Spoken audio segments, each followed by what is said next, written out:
हे दोस्तों, कैसे हैं आप। उम्मीद करता हूं आप अच्छे होंगे। मैं हूं विनोद राज। स्वागत है टिकी हिंदी साहित्य चैनल में।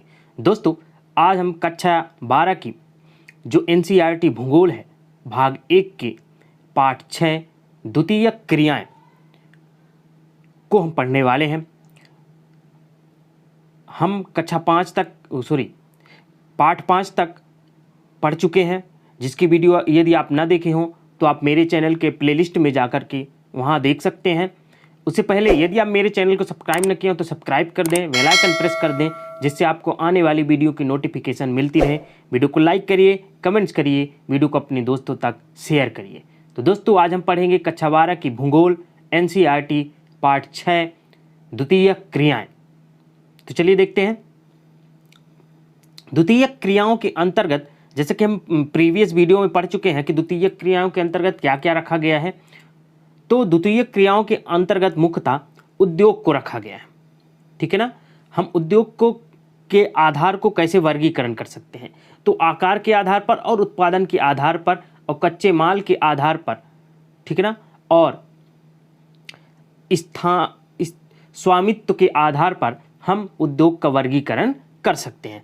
इस पिरामिड के आधार पर आप समझ सकते हैं कि सबसे पहले हम देखते हैं आकार के आधार पर उद्योग के कितने प्रकार होते हैं। तो आकार के आधार पर उद्योग को 3 भागों में बांटा गया है, जिसमें आपका आता है पहला कुटीर उद्योग, ठीक ना, या इसे घरेलू उद्योग भी कहते हैं, छोटे पैमाने के उद्योग, बड़े पैमाने के उद्योग। तो आकार के आधार पर 3 प्रकार के उद्योगों का वर्गीकरण हुआ है। उत्पादन के आधार पर उद्योग का वर्गीकरण, तो इसमें 2 तरह के हुए हैं, एक आधारभूत उद्योग, एक उपभोक्ता उद्योग। आधारभूत उद्योग जो होता है, जिसमें सबसे बड़ा होता है आपका लौह इस्पात उद्योग जो होता है। फिर उपभोक्ता उद्योग को 3 वर्गों में बांटा गया है, खान पान, वस्त्र, वाहन। ये 3 प्रकार के उपभोक्ता उद्योग होते हैं। ठीक है ना। देख लेते हैं स्वामित्व के आधार पर। स्वामित्व के आधार पर भी 3 प्रकार के होते हैं, सार्वजनिक क्षेत्र, निजी क्षेत्र, संयुक्त क्षेत्र। ठीक है ना। इनका हम डिटेल आगे देखेंगे। देखते अब चौथा जो वर्गीकरण हुआ है वो किस आधार पर है, कच्चे माल के आधार पर। तो कच्चे माल के आधार पर उद्योगों का वर्गीकरण 5 आधार पर हुआ है। पहला कृषि आधारित, जिसमें आपका चीनी सूती वस्त्र उद्योग आता है। ठीक है ना। रसायन आधारित, जिसमें पेट्रोलियम रसायन या कृत्रिम रेशा जो आता है। खनिज आधारित, इसके अंतर्गत हम देखेंगे वन आधारित, जिसमें आपका कागज, लाख, रबड़ उद्योग। ठीक है ना। पशु आधारित में चमड़ा, ऊन इत्यादि आते हैं। ठीक है ना। तो कच्चे माल के आधार पर कितने वर्गीकरण होंगे, 5, जिसमें आपका कृषि आधारित, रसायन आधारित, खनिज आधारित, वन आधारित और पशु आधारित। ठीक है ना। इनका वर्गीकरण पूछा जाता है कि कौन किसके आधार पर है, इसलिए आप इसको ध्यान रखिएगा। खनिज आधार को हम 2 भागों में बांटेंगे, एक धात्विक और एक अधात्मिक। तो धात्विक खनिज कौन कौन से, धात्विक खनिज में आपका एक लौह इस्पात आता है, एक अलौह जिसमें तांबा, एल्यूमिनियम, रत्न, आभूषण आ जाता है। और अधात्विक में जो आपका आता है सीमेंट, चीनी मिट्टी के बर्तन इत्यादि आ जाते हैं। ठीक है ना। अब इनका हम थोड़ा वर्गीकरण देखते हैं। द्वितीय क्रियाओं में उन क्रियाओं को शामिल किया जाता है जिसमें हम प्राकृतिक रूप में उपलब्ध संसाधनों को अपने गुण एवं तकनीक से दूसरे रूप में बदल देते हैं एवं उसे अधिक मूल्यवान बना देते हैं, जैसे गन्ने से चीनी बनाना। तो ये द्वितीय उद्योग कहलाता है। इसके अंतर्गत मुख्य रूप से विनिर्माण प्रक्रिया आती है, जिससे हम हाथ से या मशीन की सहायता से किसी वस्तु का उत्पादन करते हैं। आधुनिक विनिर्माण उद्योग की विशेषताएं क्या है, इसको देख लेते हैं।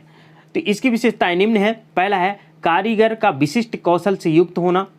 ठीक है ना। उद्योगों को पूर्ण रूप से यंत्रीकरण एवं कंप्यूटर युक्त होना। तीसरा, उद्योग परिसर का पर्यावरण हितैषी होना।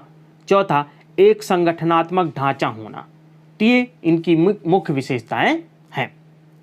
उद्योगों का द्वितीय जो उद्योग है उसका वर्गीकरण निम्न आधार पर किया गया है, जैसे कि ऊपर हम पिरामिड में देख चुके हैं। आकार के आधार पर, कच्चा माल के आधार पर, अंतिम उत्पादन का प्रकार, स्वामित्व परंपरा, बड़े पैमाने वाले औद्योगिक प्रदेश अपने अनाकर्षक वातावरण एवं अन्य कमियों के कारण परिवर्तन के दौर में हैं। 3 आधार पर वर्गीकरण किया गया है। उच्च प्रौद्योगिकी की उद्योग में उन्नत वैज्ञानिक शोध एवं इंजीनियरिंग कौशल की आवश्यकता होती है। इन उद्योगों के आसपास का वातावरण साफ सुथरे एवं कर्मियों के लिए सुविधाओं से युक्त होता है। ओके। इसमें पहला पॉइंट जो है, प्राकृतिक रूप से प्राप्त कच्चे माल को जब मनुष्य अपना कौशल, ज्ञान एवं श्रम लगाकर नए उत्पाद में बदल देता है तो इसे द्वितीयक आर्थिक क्रिया कहा जाता है। क्या लगा करके? मनुष्य अपना कौशल, ज्ञान एवं श्रम लगाकर जब नए उत्पादन में बदल देता है उसे क्या कहा जाता है? द्वितीयक क्रिया कहते हैं। ठीक है ना। तो अब पूछा जाता है प्रश्न, उद्योग स्थापित करने की मूलभूत आवश्यकताएं कौन कौन सी है, या क्या कारण है कि मुंबई में सीमेंट का सूती वस्तु उद्योग का मतलब उत्पादन ज़्यादा होता है। ये ऐसे प्रश्न पूछे जाते हैं। तो इनमें आपके कच्चे माल हो जाएगा, यातायात के साधन हो जाएंगे, ठीक है ना, श्रमिकों की पूर्ति हो जाएगी, ठीक है ना, जलापूर्ति हो जाएगी, ये सभी आपके अंतर्गत आ जाएंगे। दूसरे जो इसमें इंपॉर्टेंट बिंदु है, द्वितीय क्रियाएं मुख्य रूप से विनिर्माण उद्योग से संबंधित है। विनिर्माण हाथ से या मशीन से हो सकता है। नेक्स्ट पॉइंट है, औद्योगिकीकरण के प्रारंभिक समय में उद्योग में अकुशल श्रमिकों की आवश्यकता अधिकता होती थी। औद्योगिक क्षेत्रों का वातावरण आकर्षक नहीं होता था, प्रदूषण की भारी समस्या होती थी। नेक्स्ट पॉइंट है, आधुनिक समय में उद्योग अधिक संगठित है, अधिकतर कार्य क्षेत्र यंत्रों के द्वारा होता है, कुशल श्रमिक एवं प्रशासनिक अधिकारी वर्ग अधिक होते हैं, वातावरण स्वच्छ एवं प्रदूषण रहित करने की कोशिश होती है। ओके, उद्योग कहाँ अधिक हों उन्हें और कहाँ कम, इस बात को प्रभावित करने वाले कई भौगोलिक एवं आर्थिक कारक होते हैं। उद्योगों को उनके बड़े या छोटे आकार, उनके उत्पाद एवं स्वामित्व के आधार पर वर्गीकृत किया जाता है। ओके,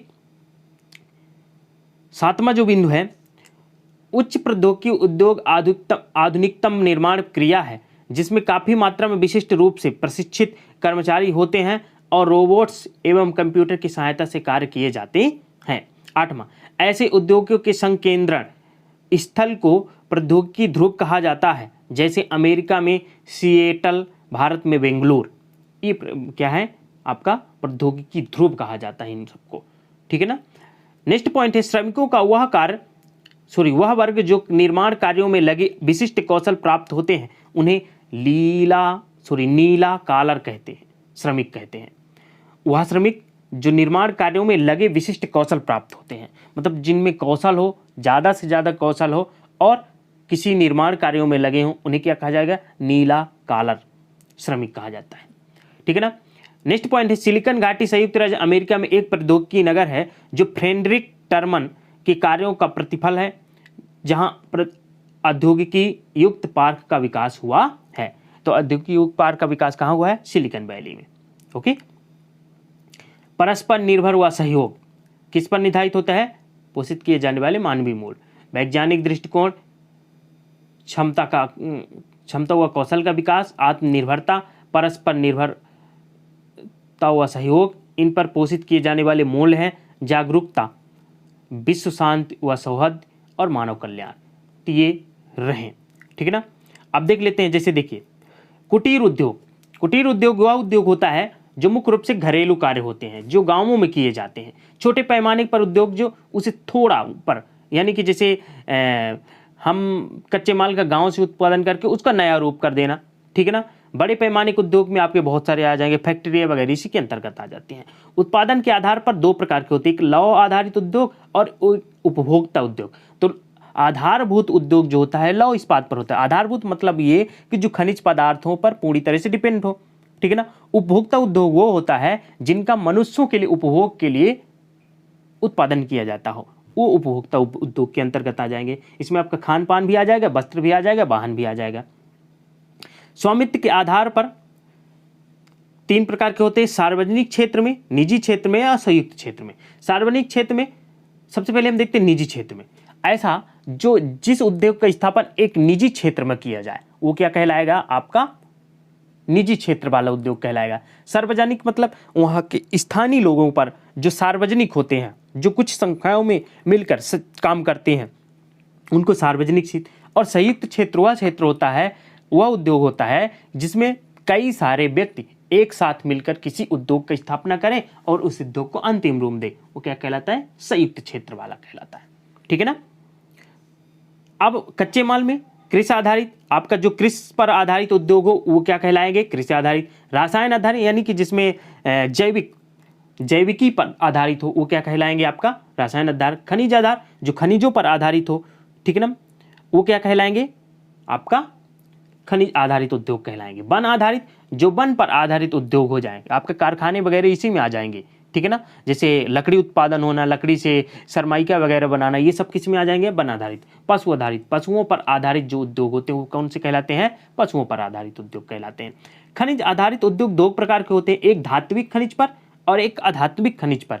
दो तरह के खनिज होते हैं और दोनों तरह के खनिजों के उद्योग अलग अलग स्थापित करना, वो क्या कहलाते हैं? धात्विक उद्योग और अधात्विक उद्योग।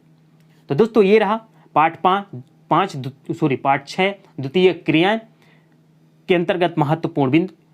इसके प्रश्न उत्तर को हम जल्द लेकर आएंगे। उम्मीद करता हूँ ये वीडियो आपको अच्छी लगी होगी। यदि वीडियो अच्छी लगी हो तो लाइक करिए, कमेंट्स करिए, वीडियो को अपने दोस्तों तक शेयर करिए। आप लाइक जरूर किया करिए, वीडियो देखने से पहले आप लाइक जरूर कर लिया करिए, क्योंकि लाइक करेंगे तो मेरा भी हौसला बना रहेगा। मिलते हैं नेक्स्ट वीडियो में, तब तक अपना ख्याल रखिए, स्वस्थ रहिए, धन्यवाद।